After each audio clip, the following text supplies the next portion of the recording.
They're back now. The boys who made history before Anzio, at Saint-Lô, they're home in America. And some of them have plenty of time for thinking. No one can say about military strategy or submarine drill, about the trouble they've seen. The glory, the fear, the courage, the pain. Now is today, what they've come back to. America is wonderful when you come back. As good as your dreams, as good as your memories. A sweet country, a rich country, an exciting, healthy country. But you see other things too, things that remind you that it isn't sweet, rich, and healthy for everyone. Things that make you wonder if you really did finish the job, the fight for democracy, the democracy that means a real opportunity for everyone. Somehow there seems to be a lot left to do right at home. Of ours. Those kids out there, for instance. For them, the wonderful part is still a dream. It is a soldier's job to make dreams come true. Wondering why those kids can't really have the great country you dreamed of in a foxhole.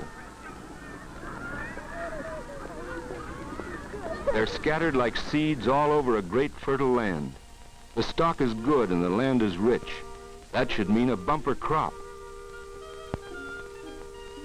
A crop of good citizens, of voters, a crop of cooperative citizens who will get along with each other regardless of their race, creed, or color. Living and playing habits that build strength and stamina. A crop of happy citizens who will produce art and culture that a young, lusty nation can enjoy and develop. A crop of active, productive citizens, for these children are now playing games that will teach them to work tomorrow with a lathe or a typewriter or a tractor. They will soon want a chance to use their skills in the production of the things that can make living richer for themselves and their fellow Americans. This is the wealth of our country, a crop of Americans at peace with the world. It can be a rich crop. But who is going to cultivate it, veteran? Who's going to watch over it, weed it? Well, for all, there are the parents. Those folks who believe in the American home and what it produces generation after generation. They've been hard on the job for quite a while. And then there are the teachers, a group of American men and women who have also dreamed your dream. They're well prepared to bring in this harvest, and there are nearly 1 million of them in our country. You'll find them up in the hills or down in the big cities. They don't spend all their time in classrooms, but they can turn any room with 4 walls into a school, into a place where youngsters can learn. Some of them have become principals in charge of schools. Others are now supervising developing new classroom techniques. Still others are responsible for the direction of high schools or charged with the managing of an entire school system. They're all teachers, 1 million professionals who volunteered for this job and work at it all the time. Work at it in every community of the land. They're the public servants who breathe life into the 200,000 schools that Americans are so proud of and usually take for granted. Most of us haven't been inside of one for a long time. A visit might prove surprising.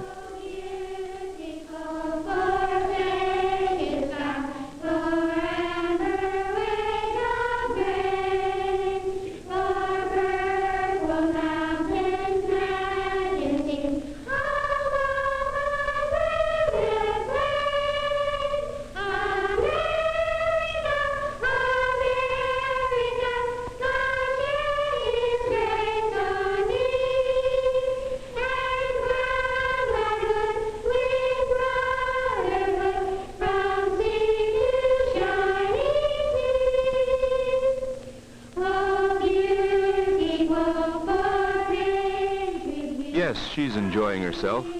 That's what makes the class enjoy it, too. But then she's doing more than just giving a music lesson. She's teaching the youngsters how to do things together. She's developing poise. She's giving a lesson in patriotism. Sure, she's enjoying herself, but it's hard work. She's giving herself to these children. And it's the same story all through the school. The teacher has to enjoy the geography lesson. or the names of places and peoples will never mean anything to her class.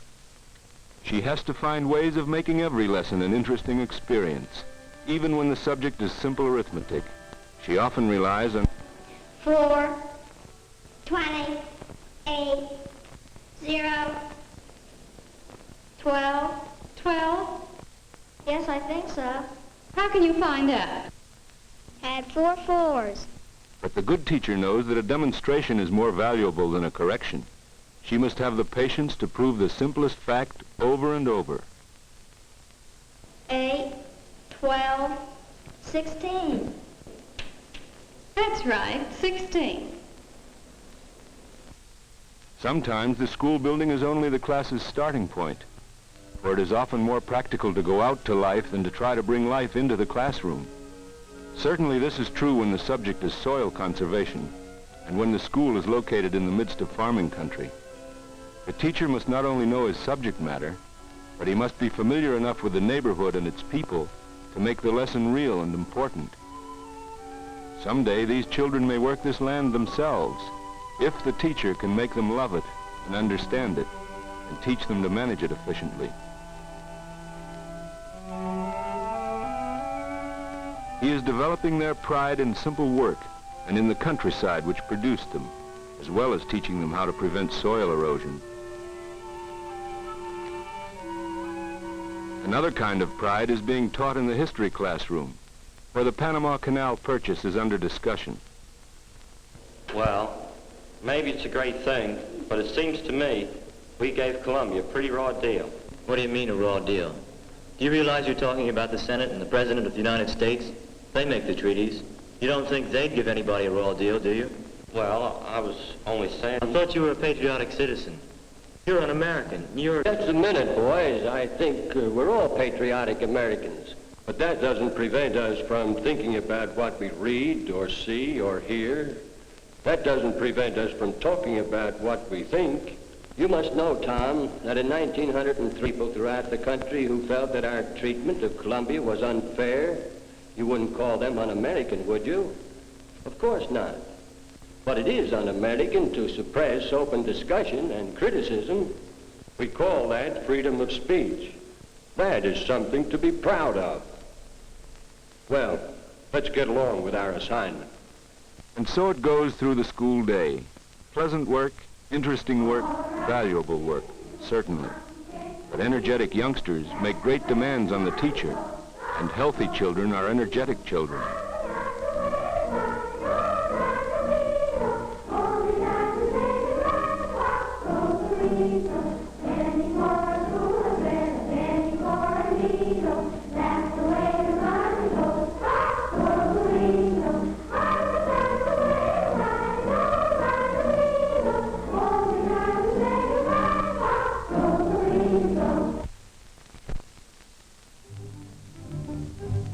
In most communities, the school day is over by 4 o'clock.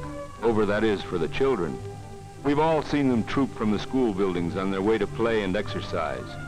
But 4 o'clock is just the start of the second part of a teacher's day, attending a departmental conference, taking postgraduate or in-service courses at a nearby college, or the afternoon hours she spends in the library are all part of her job. So is the visit to the home of one of her pupils. Vocational guidance isn't her specialty, nor is a determined father easy to talk to. But there happens to be a potential engineer who may spend his life as a garage mechanic if she doesn't interfere just a bit. Father doesn't see how he can send his boy to college. But then he doesn't know of Jim's fine record in his vocational training courses, or the serious effects of frustration. It's just part of the teacher's job to help the parents help their children. She doesn't expect to do it all in one visit. But there seems to be hope. She'll see him through. It's her job. It's a tough job. Classwork, afternoon work, and then homework. For most people, that would be enough. But the teacher does still more. She has to. Because our democracy is so complex, many of its workings are complicated and devious, and much of what happens in schoolrooms depends on action that takes place in other buildings. In a state capitol, for instance, in almost any state, the teacher has business in these halls. This is where public money for education is given or taken away. A representative of the State Teachers Association has the floor. Unless you think I am talking in generalities, I would like to have these tables and charts entered into the records of this meeting. They prove that our state is paying less for education than other states of comparable ability. It is the children who suffer when buildings are inadequate, when equipment is out of date, when many teachers are so grossly underpaid that they cannot have decent homes, buy books, or continue their professional training. You will note that teachers are not alone in support of this measure. Parents and citizens throughout the state are fighting with us because they know the meaning of this bill to their own families. The very men who have spoken against our proposal to increase state aid to education are the men who can benefit most from increased markets for consumer goods, from a better standard of living. Income and wealth are greatest in those states where education is most adequately supported. This building is a courthouse in a real town, USA. The teacher has business here, too. Yes, sometimes you have to fight for your rights and your ideals. Several times during the course of this trial, my opponent has attempted to discredit me by implying that my fees have not been paid by my client, but by a group of organized teachers. Ladies and gentlemen, that is true. Naturally, they feel that his cause is their cause. We are defending a principle of American life. The idea that free men must be taught by free teachers, by men and women who do not live in the shadow of fear. It is not just my client standing before you, but your children and the children of your neighbors. Do you want them brought up by teachers subject to petty politicians and graft and a cynical and indifferent citizenry? Aren't you frightened by the idea that this honest teacher is kept from his classroom because he refused to go to a bar and grill on Maple Street to pass a $50 bill? Doesn't it shock you that this could happen in an American town, in your town? The teachers themselves don't like the publicity, but the townspeople have a stake in academic freedom. Nasty facts are still facts. From time to time, they're revealed in towns all over the country. But most cases like these never reach the courtroom. They're settled by the proper local authorities. Citizen groups generally help, but usually the teachers must rely on their own organizations to fight their battles. The teacher in this town won his fight, but it can happen tomorrow in your town. This is a building that we all know, the building that houses the Congress of the United States. And even here the teacher has business, urgent business. Let us join the teacher's representatives in a visit to a senator's office. A senator who was once on the school staff of his native state and who has long fought education's fight in the national arena. With Senator Hill is Senator Thomas of Utah, another courageous friend of American schools. They are planning a new federal bill to aid education with the help of the Teachers Legislative Commission. The campaign is to be based on facts, facts that the teachers have gathered from every state of the Union. Complex facts that have been put into forms that can be understood clearly and quickly by busy lawmakers. These facts will later be presented in more dramatic form by teachers at the public hearings of Senate and House committees. Teachers are underpaid. Many of our teachers last year resigned to take better jobs. I stay because I like teaching, even after 16 years of it. But don't think for a moment that it is not a hard job to take care of 47 live, warm, wiggly youngsters all day long, day in and day out. How long have you been teaching school in Mississippi? 19 years. What is your present position? I am principal of my school. What do you do the rest of the year when you're not teaching? From the last of March until June, I work in a factory. We make vegetable containers. You make more money there than you make teaching? I make more in 1 week in the factory than I do in a month teaching school. And why do you teach? Teaching is my profession. The facts in the testimony tell a story of inequality between these Americans and these Americans. A story that affects people living far from the states where these conditions actually exist. For in a democracy, the skills and earning power of one group of citizens result in increased wealth for all groups, while the idleness of one group will eventually hit the pocketbooks of all groups. The purchasing power of one community is quickly reflected in the jobs available in another community. Poor health conditions for children in one area can lead to epidemics that may strike children in all areas. In America, the vote of an uneducated man counts just as much as the vote of one who has been to college. That's fine, but it means that no one can escape the penalties of having ill-informed fellow citizens. And so the poor educational facilities in some parts of our country are not local problems. These children must not be forced to lower the levels of a great nation. When their own communities and states cannot give them a decent education, they must be able to look for help to their fellow countrymen. And that is why teachers have business in the nation's capital, business that is a part of their job.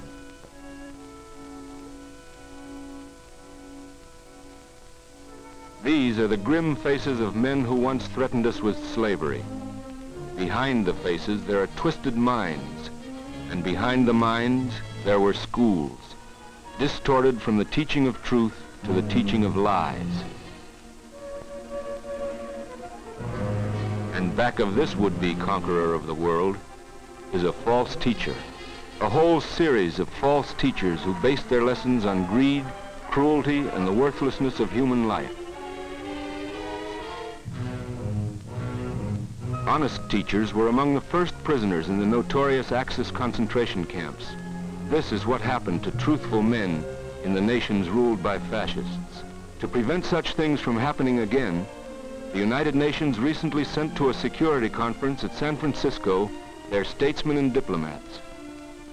And even here the American teacher had business to attend to.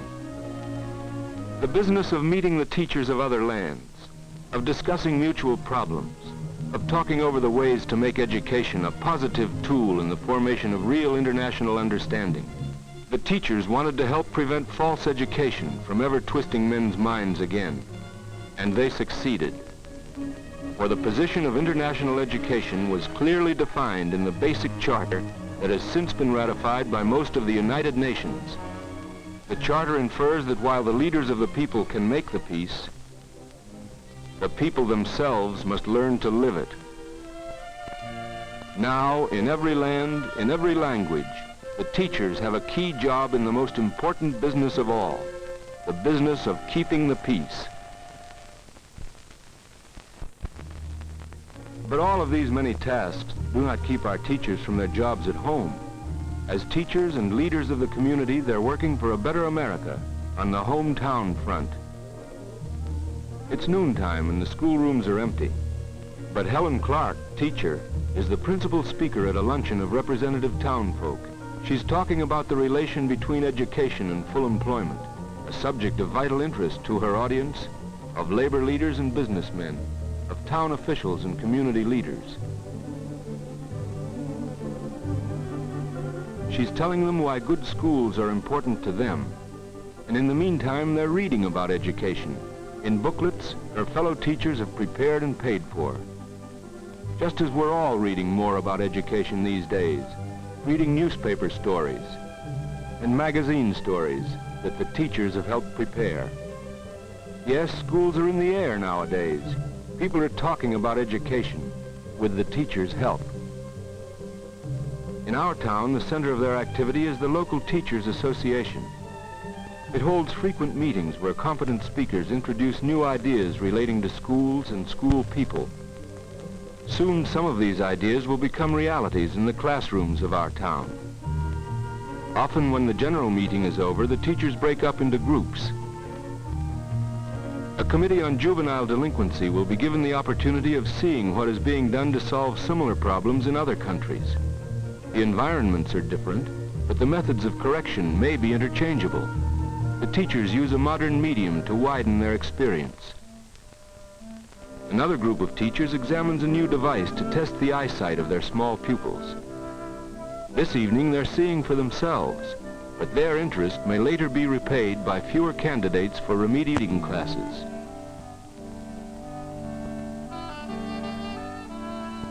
And after the meeting, when some of the teachers have adjourned to one of their homes to relax, to drink a friendly cup of coffee together, they find that they're still talking shop. When you live your work so completely, you hardly remember that you're a human being with the needs and weaknesses of ordinary people. You get wound up on an interesting subject and you just have to talk it out. You get to think teaching and live teaching. Your home is filled with the tools of your trade. But then it isn't just a trade. It's almost a way of life in itself. You never seem to get enough of it. You never seem to be able to know all there is to know about children and their learning habit.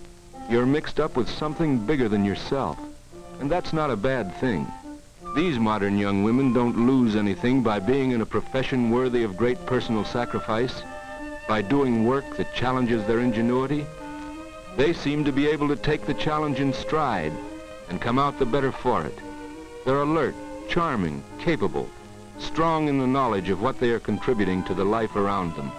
They're good Americans, worthy sisters and wives of the boys who went out to save the civilization they are making. A teacher's day does end sometime, but it seems mighty late most nights. And tomorrow's another day. Out of 1,000 homes in our town, out of 30 million homes in our country, a flood pours forth, a golden flood of rich talent. It's on its way to be shaped, to be spun, to be woven, to be tempered into America. It's on its way to the wonderful world of new knowledge and unimagined vistas. It's on its way to school. And the teacher is ready. Her assignment for today is tomorrow. These are the lives that must blossom under her care. These are the spirits that must ignite from her inspiration. Each teacher personally influences thousands of these future citizens in the course of her career. The better the teacher, the better the influence. This is Patricia Young, Pulitzer Prize playwright in 1985. This is William Pearson, skilled mechanic, the mayor of our town in 1972. Jenny Blair will vote for him. Her oldest son will finish medical school in 1983. All of these children have parts to play in America's tomorrow. This is the talent that can make the veteran's dream come true. This is the America that's sweet, rich, and healthy for all. And this is the teacher who has to make it all happen. She has a big job.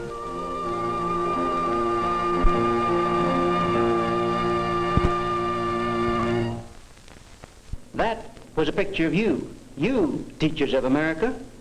Perhaps you do not think of yourselves as the key to your nation's peacetime problems. Yet these pictures here come from the record, the recent record of the American educational scene.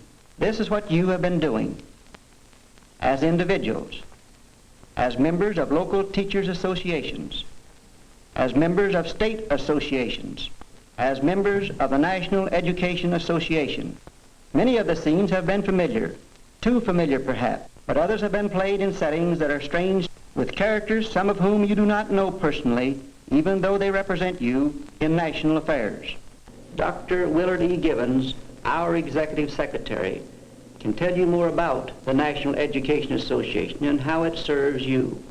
Thank you, President Schlegel. You and all the other officers of the NEA have been entrusted by the teachers themselves with the responsibility of national leadership. For it is the individual teacher who is the basis of our organization. 900,000 school people scattered throughout the country are organized into local teachers associations and state associations. More than 350,000 of these teachers are also active members of the National Education Association. From among their own members, They select the 1,700 delegates who compose the Representative Assembly of the NEA. This democratic organization is the body which controls all our national activities. From its ranks and by its members, there is selected annually a group of national officers. The officers are responsible for the functioning of a headquarters staff, a group of 250 specialists who carry on the day-to-day business of the association. Authorized by the Representative Assembly are the departments setting professional standards, conducting research, acting as a clearinghouse of information on all school levels. Also responsible to the Assembly and therefore to the rank and file of the profession are the committees and commissions appointed to consider and act on the vital problems of education. The members of these units are leaders of the profession from all sections of the nation. In addition to the headquarters staff, many of the departments, committees, and commissions are housed at headquarters in Washington. Every morning to this center of education in the nation's capital there comes a flood of mail, most of it from individuals, requesting information, assistance, and cooperation on educational problems in every state. The inquiries are forwarded to the division most suited to deal with them, and each one is answered promptly. This feature of practical service to the individual is an important and satisfying aspect of NEA membership, nor is the contact between NEA and the classroom teacher restricted to the mass of correspondence which leaves headquarters every day. Practical, experienced staff members with teaching backgrounds are constantly going into the field to help with situations that cannot be handled at long distance. They have assisted in the organization of teachers' groups throughout the country. Their files reflect a wide scope of activities. Throughout the land, there are 1,400 cooperating, active organizations affiliated with the NEA in the cause of better schools. Much of the information which is sent in response to inquiries and which is used by teacher groups in settling educational issues comes from the research activities at national headquarters. Here, a vast body of statistics on the educational scene is collected, studied, and organized into practical instruments for molding professional and lay opinion. Other NEA representatives go into the field, unearth facts about schools and the people who work in them. Experienced fact finders have often cleared up educational trouble spots by turning on the bright light of an honest, fearless investigation. The policy planning officials of the NEA are concerned with organizing today's facts for tomorrow's action. Through the NEA, teachers themselves are enabled to contribute their knowledge, their experience, their ideas to the discussion of what should be taught in tomorrow's classrooms. And all of the many lines of activity in the national educational scene are reported and reviewed in the association's press. Going to every member is the well-known journal. Scores of NEA books and pamphlets are standard items in the American Teacher's Library. Many of the departments and committees and commissions prepare their own periodicals through special publications on subjects of current interest. They make it possible for the individual teacher to keep up with both news and opinion in the educational world and to keep in touch with the newest developments in a vital, changing profession. The public, too, must be served with information and progressive ideas about school affairs. The public relations activities of NEA include work with newspapers, magazines, radio, and motion pictures. The public that supports free education is entitled to full and accurate information of the teacher's stewardship, and through skillful publicity can be rallied to the support of better education. But to rally the teachers themselves is even more important. By sending key people into the field and by sponsoring numerous conferences and conventions, the NEA helps to coordinate the many groups that are working toward a single goal. Frequent conferences of workers in the field and on the staff make possible a real exchange of data and ideas. By talking it over, by listening to the other side, by the process of give and take, the democratic process, educators are successfully solving the most difficult problems. Free expression must be practiced as well as preached. Victory in the fight for better schools finally must be reckoned in terms of favorable legislation. The law books of nation, state, and local community already show the results of campaigns waged by organized teachers, and the battle is unceasing. And so the NEA fulfills its pledge to advance the interests of the teaching profession, the cause of education. Teach America are joining together in the NEA at the rate, not because of the obvious benefits to themselves, but because the combination of local, state, and national organizations is the means whereby they can make an even greater, more effective contribution to the cause which we serve, to the communities in which we live, to the people, young and old.